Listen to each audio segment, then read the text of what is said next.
In this video, I'd like to share with you a fun creativity boosting exercise that you can do with ink wash.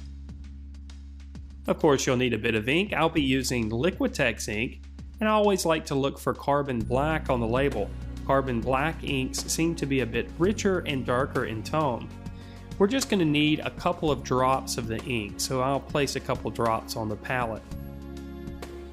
Now, we'll be working on watercolor paper for this. I'll be using 140 pound cold press watercolor paper by Strathmore, and I'm going to start with a hake brush and just apply a liberal amount of water on the surface. Now, of course, we're not starting this image with any preconceived notions. We're going to allow the ink to tell us what the image will become, but more on that in a moment. Now that we've got an ample amount of water on the surface, we'll dip our brush into the ink and just dip it back into the water. Allow the ink to flow on the surface and make interesting shapes. We can also manipulate the shapes using the brush a bit further, but again, we don't have a subject in mind yet. Okay, now it's time to start getting creative. We want to look at the values, the shapes, and the patterns that happen on the surface, and we want to start formulating an image. You might have to think about it for a few minutes. But then once an image starts to come to you, you can start manipulating the ink on the surface to create the image. In this case, I'm seeing a woodland scene, maybe a cabin, and maybe a bit of water in the scene. So first I'll start creating some distant trees and maybe a shoreline. Now at this point the ink is still wet on the surface, so I'm just basically moving it around with the hake brush. Maybe this is the edge of the lake here, and I can pull a few strokes out to indicate some highlights in the water. And maybe we'll place the cabin right here. Again, everyone will see something different, and it's up to you to start pulling out your image. You're going to be developing the values and developing the shapes to create an image from the initial ink applications. Of course, many of these ink applications will get covered up, but that's okay. This is all about increasing your creativity and how you might see the different shapes and values on the surface. Maybe we'll add a couple trees here and a bit of plant life close to the shore here. And perhaps there are some distant trees off across the lake. I'm of course working very loosely here, still moving ink around with the hake brush. I'm just allowing the image to happen.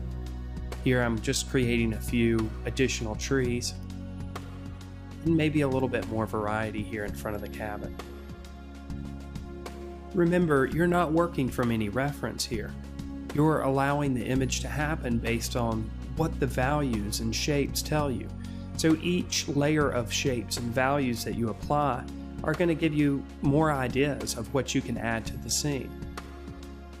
Here we can darken up the left side of the cabin to create somewhat of an indication of a light source. Okay, now I've switched over to a smaller round brush, and I'm going to start to develop a few of the details in the scene. Maybe there's a door in front of the cabin, and maybe we can darken up some of the shadows under the overhang of the building. Maybe there's some bushes and things behind the cabin. We can also darken up some of the values on the distant trees and add a bit more interest back there. Clearly, creativity is important for any artist, but you have to practice your creativity if you want to improve it.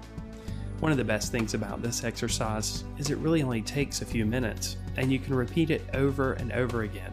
And each time you place the ink on the surface, you'll see something different. And the more that you do it, the better at it you'll become.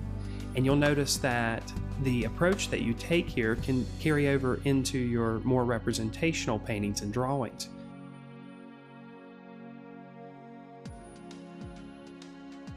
Now that our shoreline is starting to develop, I'm going to go ahead and add maybe a little small broken pier here. Again, I'm using the smaller round brush for this, and each application I apply, I'm using a little bit more ink and less water. Even then, the ink will dry a bit lighter, and you'll have to revisit areas to push the values darker. We'll add a few branches to this tree in the foreground, And of course, no tree wants to be by itself, so we'll add another tree right beside of it.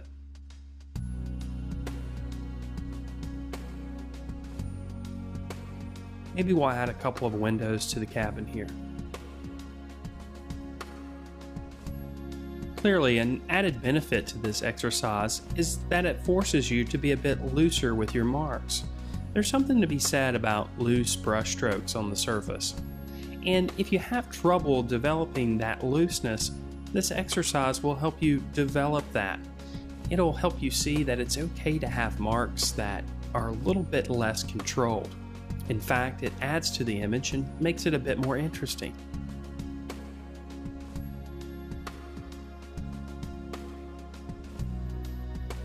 We'll continue throughout the painting, just adding bits of detail as we see fit.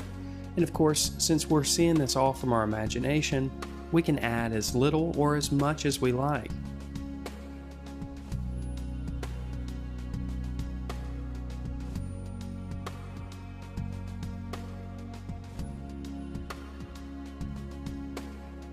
Maybe we'll darken the shoreline here a little closer to the viewer. After all, objects that are closer to the viewer are typically a bit darker in value. And again, we'll revisit some of those bushes and things behind the cabin. In total, this exercise took a little under 15 minutes to complete. Devote yourself to improving your creativity at least once a week, or do several exercises like this in one day. You'll see the results carry over in your representational drawings and paintings. So grab some ink and see what you can create when you put your creativity to work.